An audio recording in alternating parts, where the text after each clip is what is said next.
Hello बच्चों, welcome to my new video. प्रकाश के अपवर्तन में आप सभी का स्वागत है।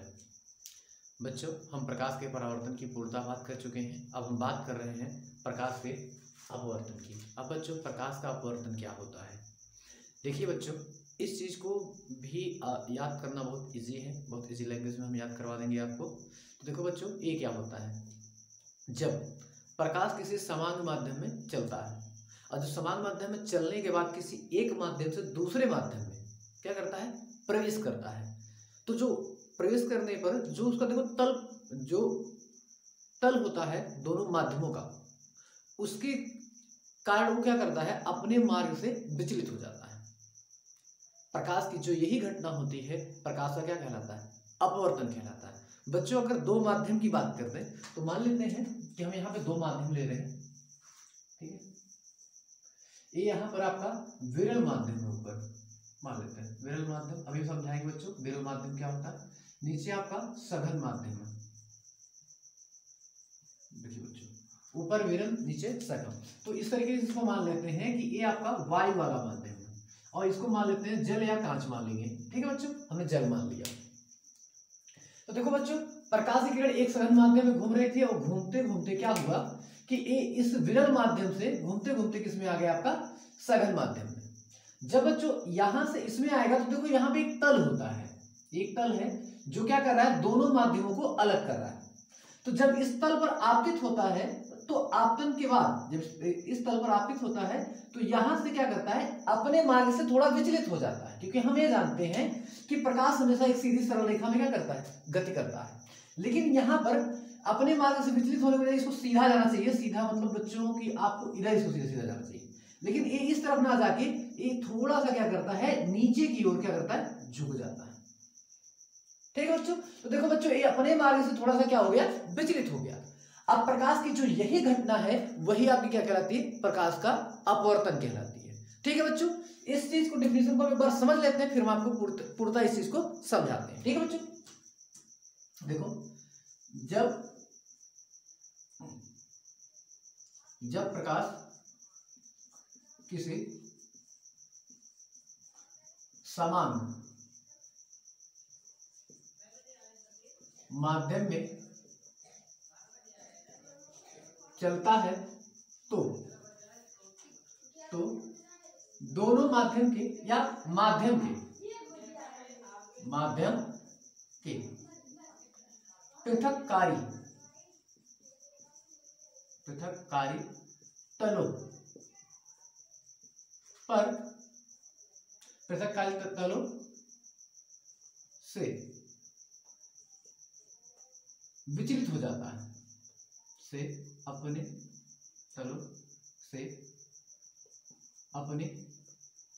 तलों पर अपने मार्ग से विचलित हो जाता है। विचलित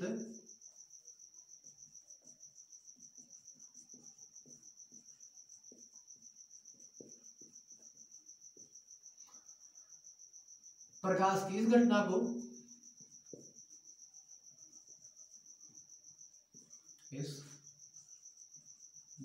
को प्रकाश का अपवर्तन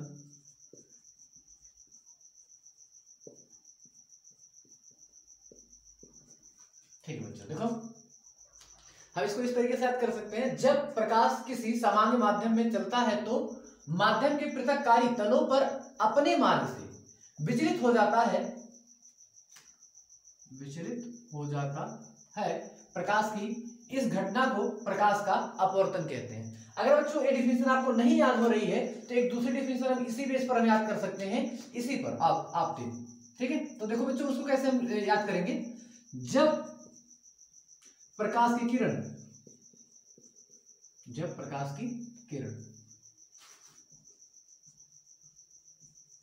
एक माध्यम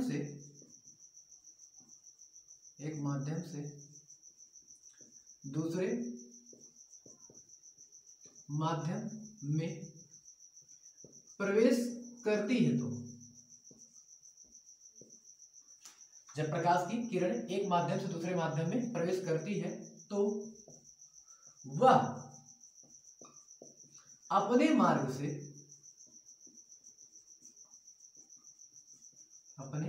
से विचलित हो जाती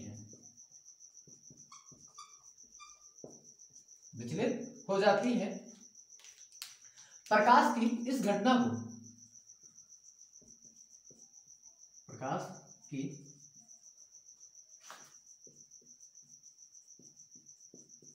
को प्रकाश का अपवर्तन कहते हैं।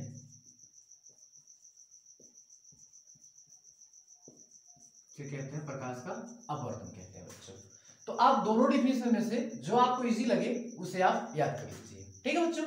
हम ये भी देख सकते हैं कि जब प्रकाश किसी सामान्य माध्यम में चलता है तो माध्यम के पृथककारी तलों पर अपने मार्ग से विचलित हो जाता है। प्रकाश की इस घटना को प्रकाश का क्या कहते हैं बच्चों?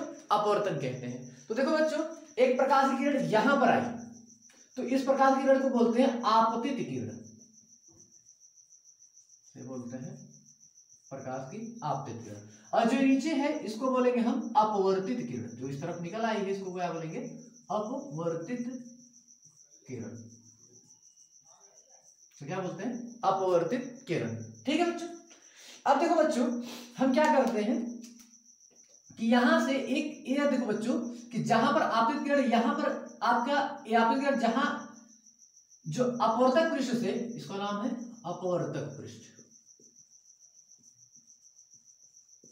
ठीक है बच्चों। तो देखो आपतित किरण जिस बिंदु पर आपतित हो रही है तो इस चीज को बोलते हैं आपतन बिंदु,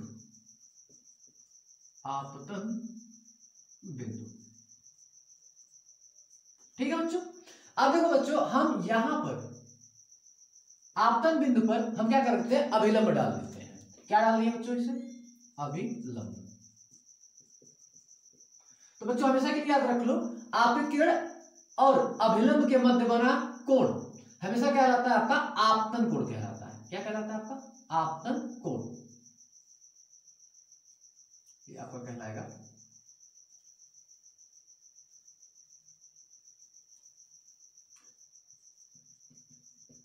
आपतन कोण। और इसे बच्चों हमेशा आई से प्रदर्शित करते हैं। इसे किससे करेंगे? आई से। और नीचे यहां पर अपवर्तित और अभिलंब के मध्य जो यहां पे एंगल बनेगा, ये एंगल आपका कहलाता है, आपका अपवर्तित या अपवर्तन, इसको बोलते हैं अपवर्तन कोण। और ये एंगल किससे प्रदर्शित करते हैं? हम आर से प्रदर्शित करते हैं। ठीक है बच्चों। तो आपको देखिए बच्चों, आपको हमेशा याद रखना पड़ेगा कि यहां पर कौन सा एंगल बनता है और यहां पर कौन सा एंगल बनता है, क्योंकि अभी आपको अपवर्तन के नियम याद करने के लिए इसकी आवश्यकता पड़ेगी। ठीक है बच्चों।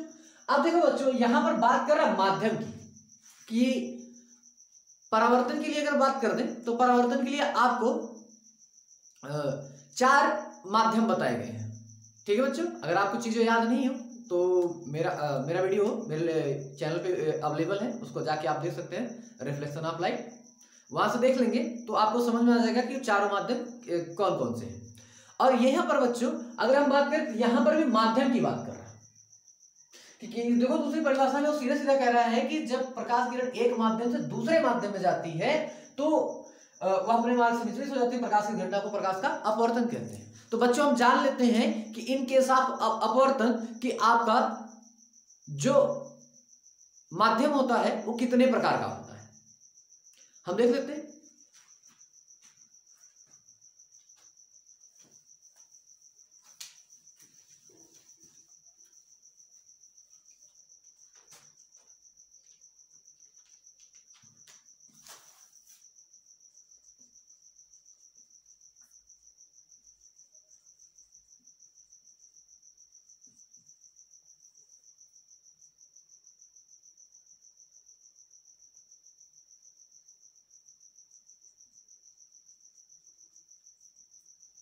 चलो बच्चों माध्यम की बात कर लेते हैं। माध्यम, अगर अपवर्तन की केस में बात करेगा माध्यम, तो माध्यम आपका 2 प्रकार का होता है। एक होता है आपका सघन माध्यम, दूसरा होता है विरल माध्यम।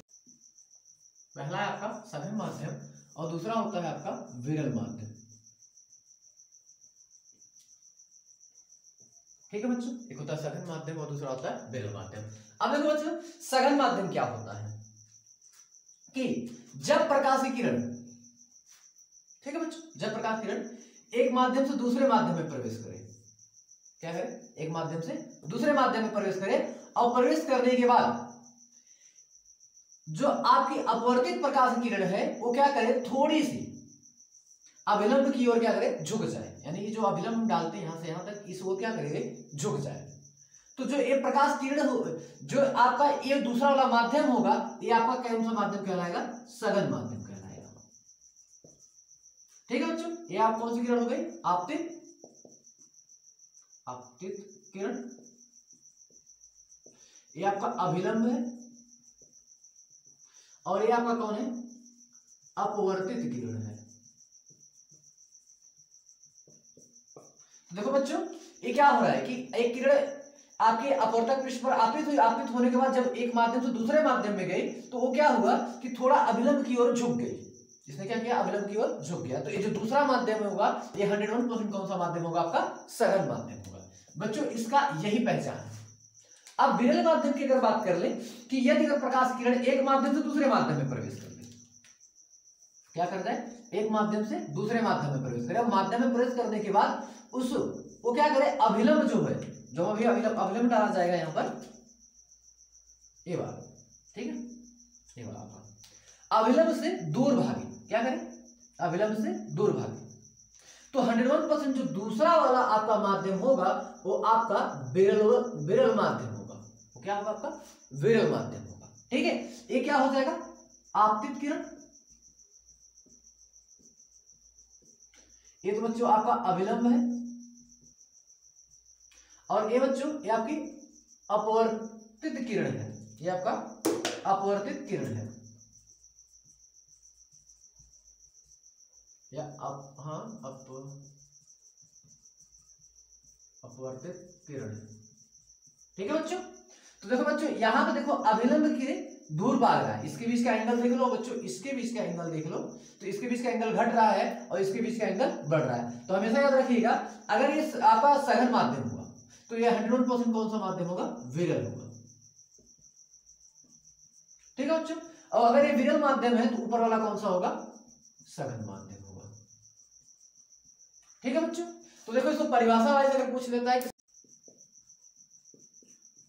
ऐसा माध्यम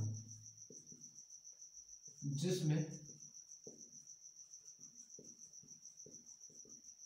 अपवर्तन के पश्चात प्रकाश की किरण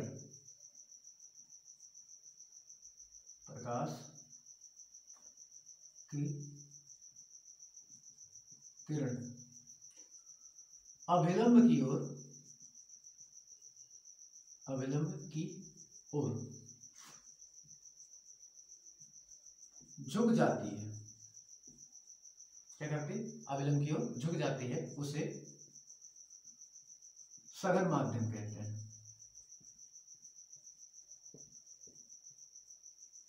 उसे क्या कहते हैं, सघन माध्यम कहते हैं। ठीक है बच्चों, अब देखो इस चीज की अगर बात कर रहे तो देखो यहां पर अगर हम इसकी बात कर रहे हैं, क्या होगा, ऐसा माध्यम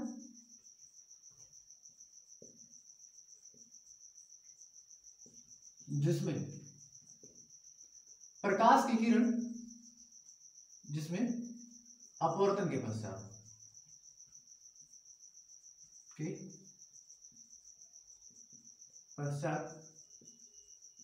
प्रकाश की किरण अभिलंब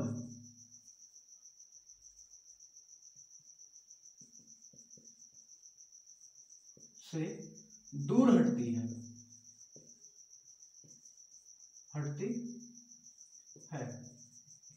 उसे विरल माध्यम कहते हैं।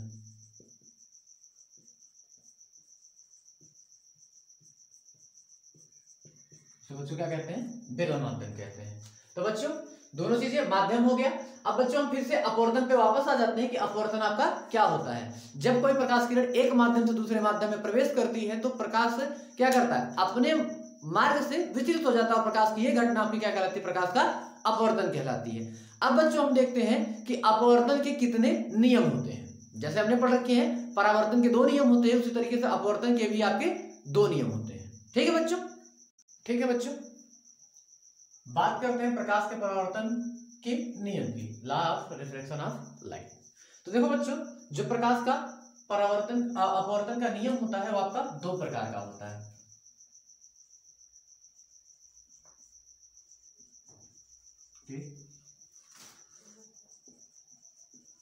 अपवर्तन के मुख्यतः 2 नियम होते हैं।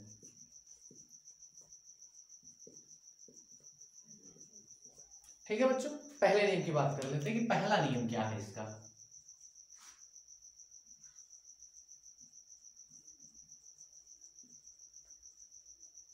प्रथम नियम देखो बच्चों, आपतित किरण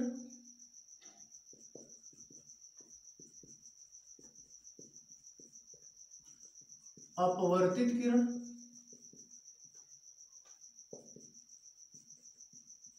आपतित किरण अपवर्तित किरण तथा आपतन बिंदु पर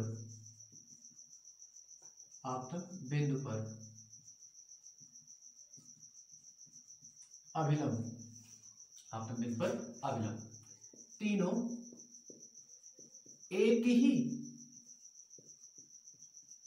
तल में होते हैं। तीनों एक ही तल में होते हैं। ठीक है बच्चों, ये पहला नियम है। और दूसरा नियम देखो बच्चों क्या है आपका,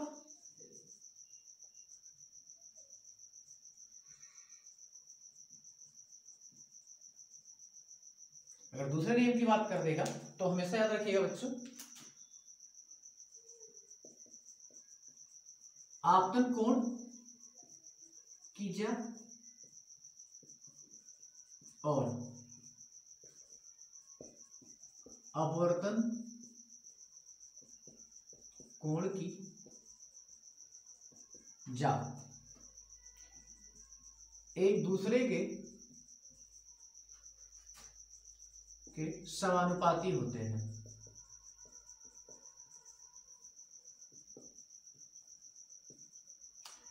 ठीक है बच्चों, इस चीज को हम देखो बच्चों इस तरह लिख सकते हैं, ज्या का मतलब होता है साइन थीटा या साइन। ठीक है, तो आपतन कोण यानी कि आई, तो साइन आई प्रोपोर्शनल हो जाएगा साइन आर के। बच्चों चीजें हमेशा याद रखना कि ये जो प्रोपोर्शनल का चिन्ह है यानी कि जिसको समानुपाती या अनुक्रमानुपाती का चिन्ह बोलते हैं, जब भी हटता है तो एक नियतांक आ जाता है। तो यहाँ पर साइन आई बराबर एन साइन आर, जो यहाँ एन है हम इसको क्या मान लेंगे, नियतांक है। तो यहाँ पे साइन आर को इस तरफ पक्षांतर कर दो तो साइन आर जब इस तरफ आएगा तो साइन आई बटे में साइन आर इक्वल टू किसके आ जाएगा, एन के। तो बच्चों इसी थ्योरी को या इस सूत्र को हम बोलते हैं स्नेल का नियम। स्नेल का नियम।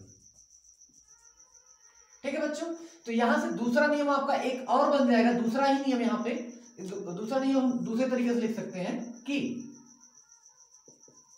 आपतन कोण और अपवर्तन कोण की ज्या सदैव एक नियतांक होता है। देखो बच्चों यहां पे दूसरी परिभाषा यहां से स्टार्ट है, हम चाहे तो इसको इस तरीके से भी याद कर सकते हैं। यहां से आपकी दूसरी परिभाषा स्टार्ट है किसके, द्वितीय नियम की। देखो बच्चों हम इस चीज को फिर से एक बार देख लेते हैं, आपतित किरण अपवर्तित किरण तथा आपतन बिंदु पर अभिलंब तीनों एक ही तल में होते हैं। तो बच्चों आपको फिगर फिर से रियलाइज करा दें, आपका ये था, ये आपका थी आपतित किरण और ये आपकी थी अपवर्तित किरण। ठीक है बच्चों, अब इस पर हम क्या करते हैं, अभिलंब डाल देते हैं। अभिलंब जो हमारा ये आपका क्या हो गया, अभिलंब हो गया। अब देखो बच्चों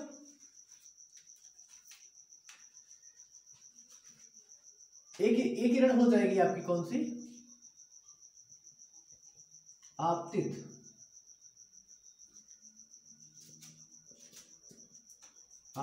किरण, ठीक है बच्चों। और ये वाली क्या हो जाएगी, अपवर्तित किरण, ठीक है बच्चों। और ये हो जाएगा ये वाला बिंदु आपका आपतन बिंदु। और ये जो डॉटेड द्वारा ऊपर नीचे दिखाई गई है सीधे लंबवत, ये आपका क्या है, अभिलंब है। ये क्या है बच्चों, आपका अभिलंब है, ठीक है। तो देखिए बच्चों, आपतित किरण और अपवर्तित किरण तथा आपतन बिंदु पर अभिलंब तीनों एक ही तल में होते हैं। इस तरह याद कर लो।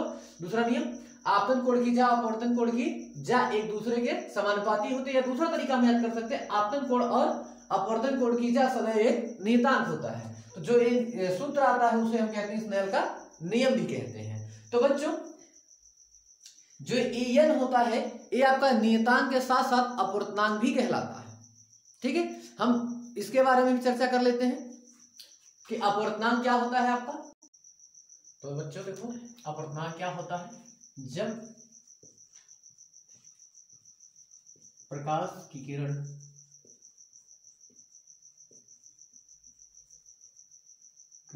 एक माध्यम से दूसरे माध्यम में प्रवेश करती है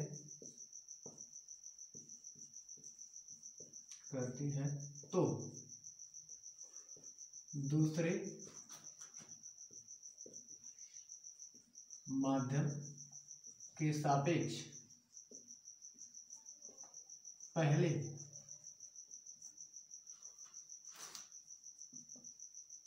माध्यम का अनुपात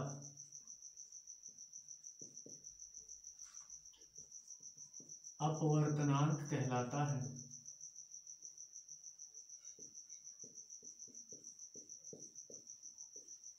अपवर्तनांक कहलाता है।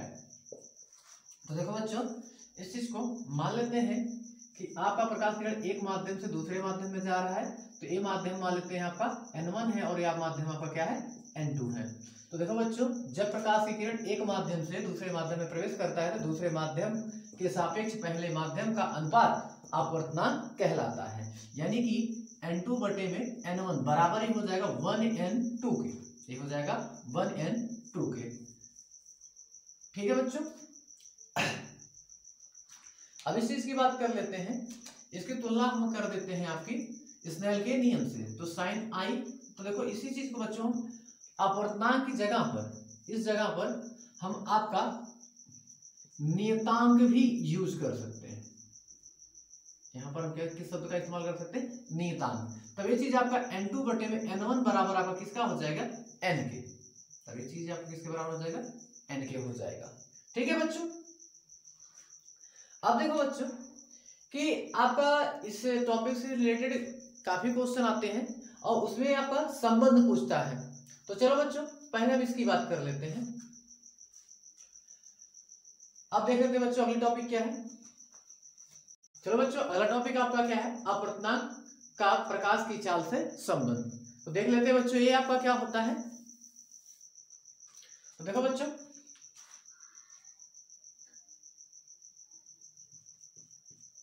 पदार्थ का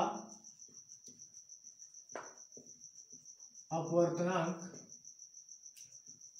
निर्वात में प्रकाश की चाल तथा अन्य माध्यम में प्रकाश की चाल के अनुपात के बराबर होता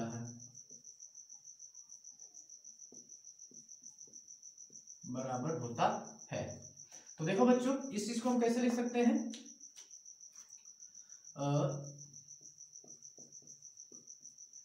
पदार्थ का अपवर्तनांक बराबर निर्वात में, निर्वात या वायु, निर्वात में या वायु में प्रकाश की चाल बटे में अन्य माध्यम में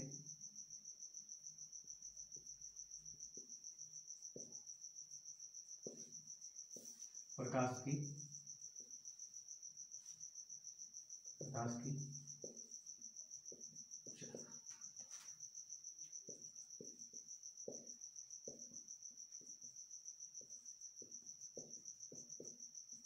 तो बच्चों पदार्थ को अपवर्तनांक के हम यन से दिखा देंगे और निर्वात में प्रकाश की चाल या वायु प्रकाश की चाल c से दर्शाते हैं और किसी अन्य माध्यम में प्रकाश की चाल को b से प्रदर्शित करते हैं। तो यहाँ पर आपका क्या आ जाएगा n बराबर c बटे में v। अब देखो बच्चों ये आप हमेशा याद रख लीजिए कि पदार्थ का अपवर्तनांक वायु में प्रकाश की चाल और किसी अन्य माध्यम में प्रकाश की चाल के अनुपात की क्या होता है आपका बराबर होता है।